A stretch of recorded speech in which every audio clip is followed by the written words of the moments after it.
जोश के छात्रों को स्वागत करते हुए द्वितीय पीयूसी के लिए निर्धारित पाठ्यक्रम के आधार पर चौथा पाठ है मन्नू भंडारी से लिखित एक कहानी यह।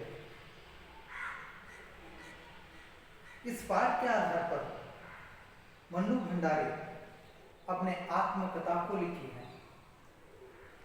इस आत्मकथा के आधार पर हमें अनेक ऐसे विषय प्रस्तुत होते हैं।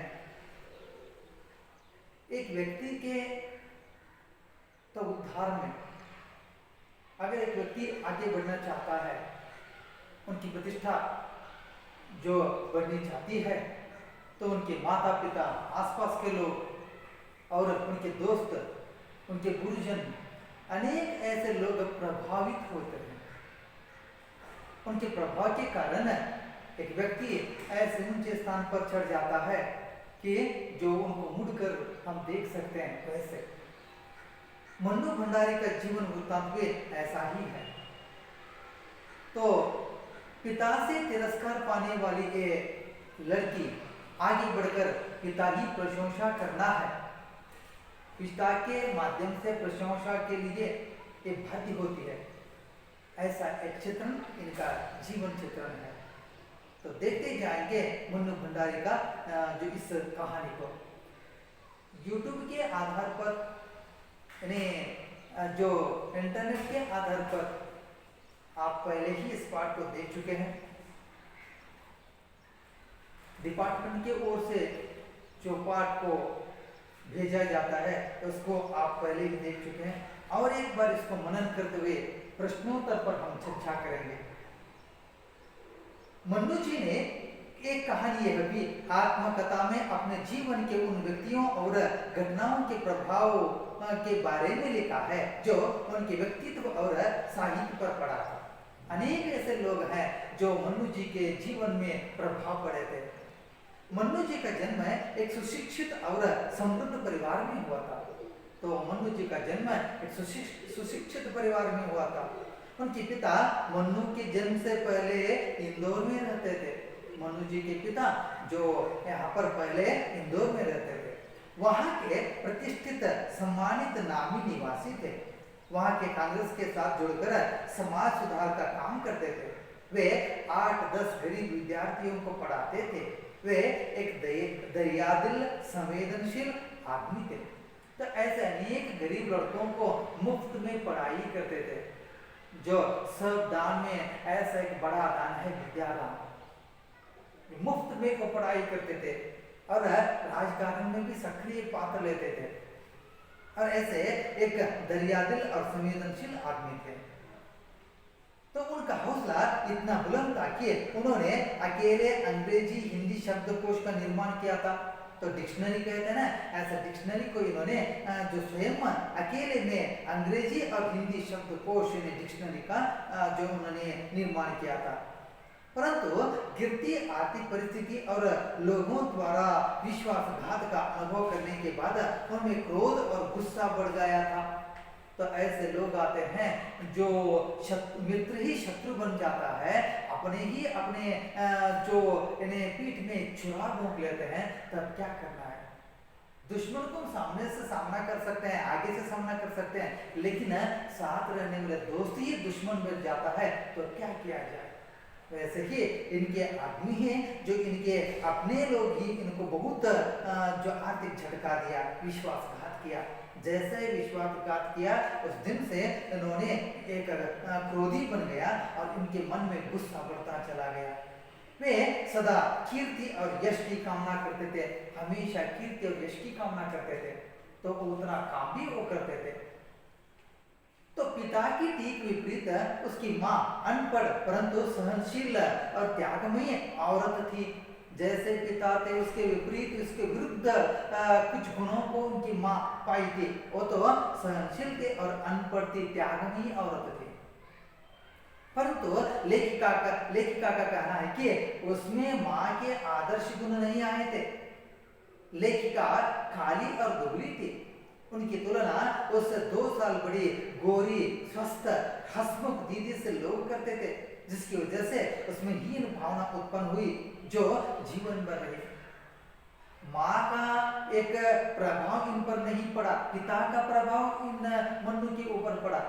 और आसपास के लोग मन्नू से 2 साल बड़ी उनके जो दीदी थी सुशीला, तो उससे इनकी तुलना करते थे। ये तुलना जीवन भर रहता गया और दुख और हीन भावना जो उत्पन्न होती जा रही थी, जो जीवन भर ऐसे एक घटना घट जाती है। मन्नू अपने भाई बहन पड़ोसी और दोस्तों एवं उनके साथ खेले खेलों को याद करते हैं। बचपन में जैसे खेलकूद करते हैं वैसे ही जो मन्नू ने भी अपने दोस्तों के साथ, अपने भाई बहनों के साथ, क्योंकि 5 भाई बहन थे, ये 5 भाई बहन और आसपास के दोस्त जो सभी मिलकर खेलकूद करते थे। सभी जो लड़के काम करते हैं, लड़के खेलते हैं, वो लड़कों के साथ ये भी खेल चुकी थी। अपने मोहल्ले के लोगों से मिले प्यार और आज के पड़ोस कल्चर का खंडन करती है, जिसका प्रभाव हम अनेक उपन्यासों में देख सकते हैं, जो और भी एक विषय पर नजर डालती है। जैसे पहले आसपास के लोग दुख में शामिल हो जाते थे, सुख में शामिल हो जाते थे, सब मिलजुल कर जीवन निभाते थे, एक मोहल्ला एक ही घर की तरह रहते थे। लेकिन आज वैसा नहीं, पड़ोसी कल्चर ही दूर हो चुका है। पास के घर में अपने साथ में रहने वाले दोस्त को क्या हो गया है यही मालूम नहीं होता। आसपास के घर सदा बंद रहते हैं, अंदर क्या होने लगा है, क्या हो रहा है ये भी पता नहीं चलता। लोग इतने स्वार्थी बन चुके हैं, उसके बारे में ये नजर डालती है। एक वह कहती है कि उनके पिता ने उन्हें रसोई में काम करने से अधिक समाज में एक पहचान बनाने की जरूरत का एहसास दिलवाया। तो मन्नू से वो हमेशा कहते थे कि तुम जो रसोई घर में मत रहो। रसोई घर को उन्होंने बटिया खाना कहते थे और रसोई घर से दूर रहकर समाज में अपना अस्तित्व, अपना एक जो स्थान बनाने के लिए बहुत जो बताते थे और एहसास दिलाते थे।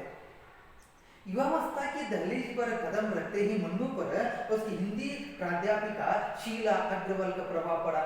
जैसे इन्होंने एसएसएलसी पास कर दिया, इंटरमीडिएट पास हो गया और जैसे जो पीयूसी में दाखिल हो जाते हैं, जैसे पीयूसी में दाखिल हो जाते हैं वैसे ही एक हिंदी प्राध्यापिका शीला अग्रवाल का प्रभाव पड़ता है।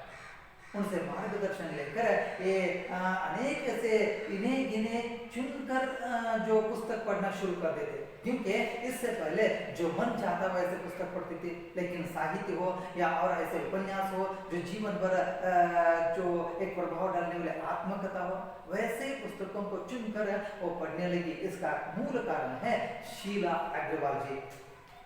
उनसे साहित्य लोक का परिचय तो हुआ ही, साथ ही उसमें क्रांतिकारी विचार भी पनपने लगे।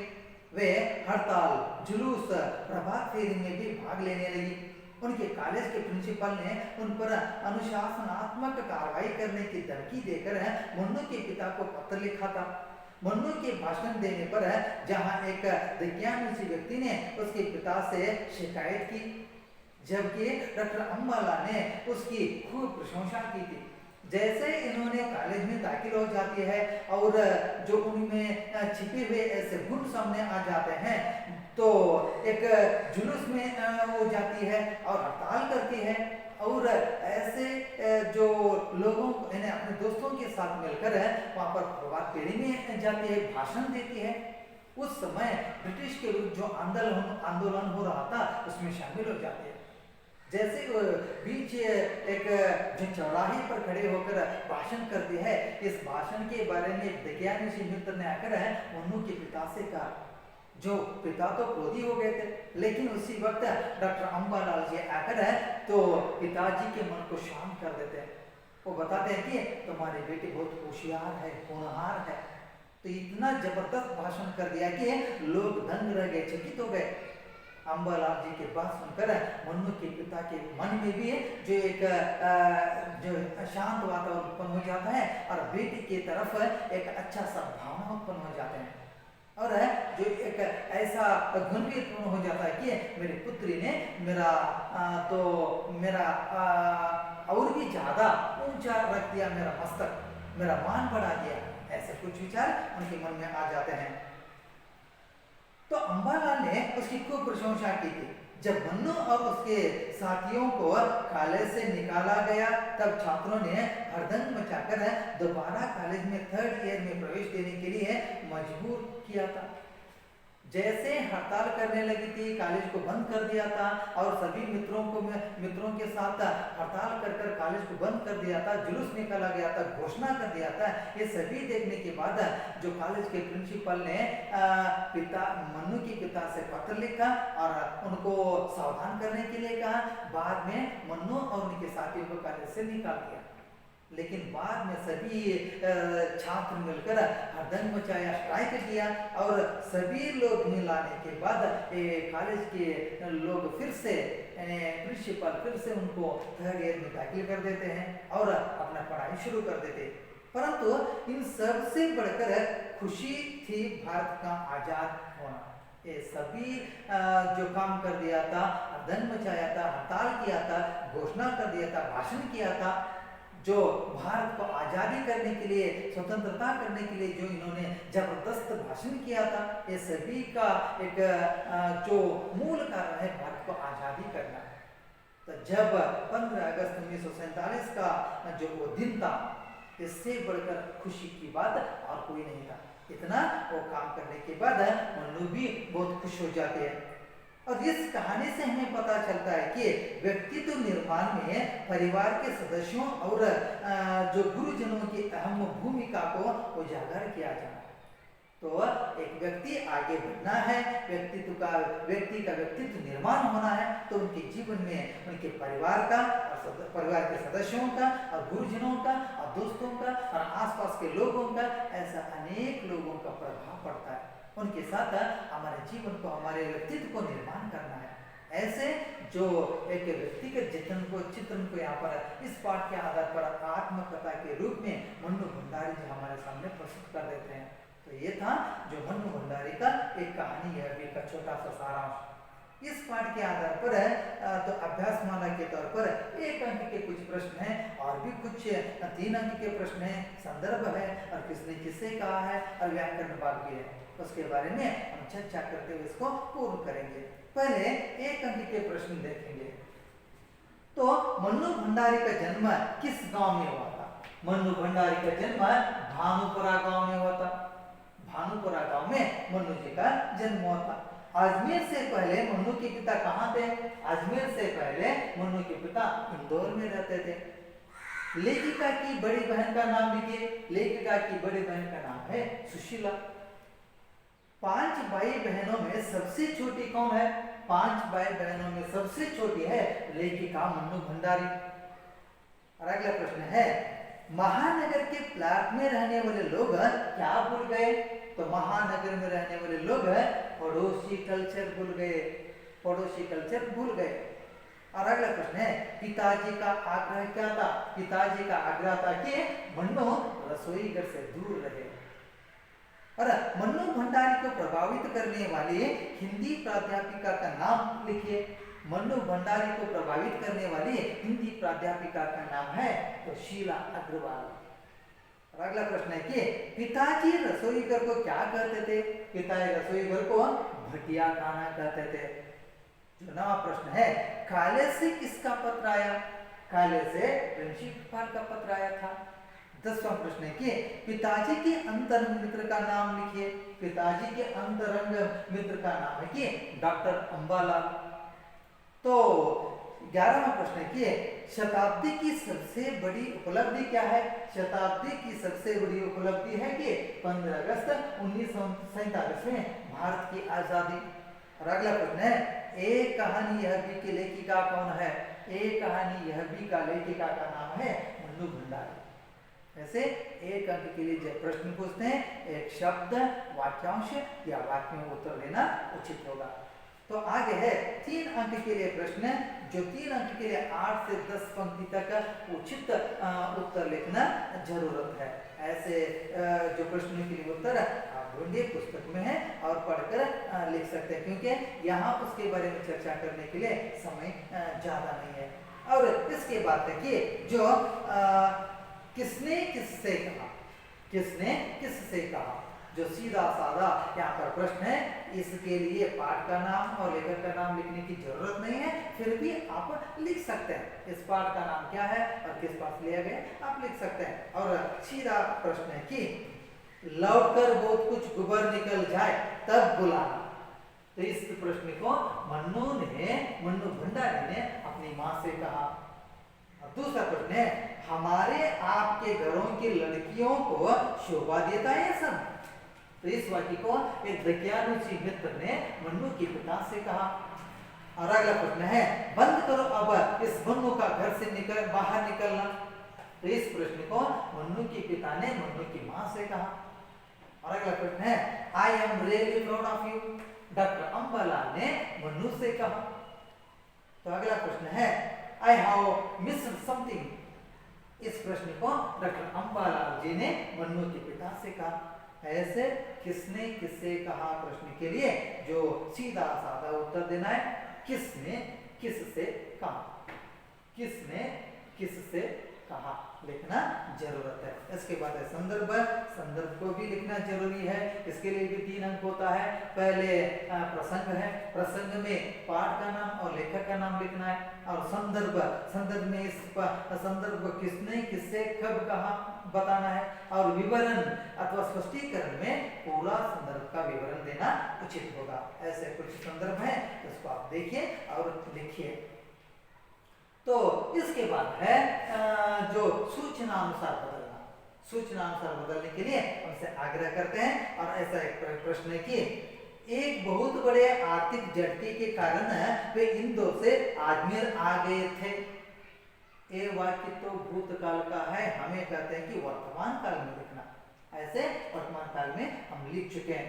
एक बहुत बड़े आर्थिक झटके के कारण वे इंदौर से अजमेर आ रहे हैं अथवा आते हैं। और दूसरा है कि वे जिंदगी भर अपने लिए कुछ मांगते नहीं हैं, भूतकाल में लिखना। तो बताते हैं कि उन्होंने जिंदगी भर अपने लिए कुछ नहीं मांगा अथवा मांगा था।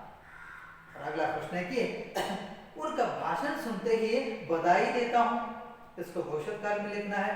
तो उनका भाषण सुनते ही बधाई दूंगा। इस तरह जो सूचना देते हैं, सूचना के आधार पर हमें बदलना आवश्यक है। इसके बाद है कि जो विलोम शब्द लिखना।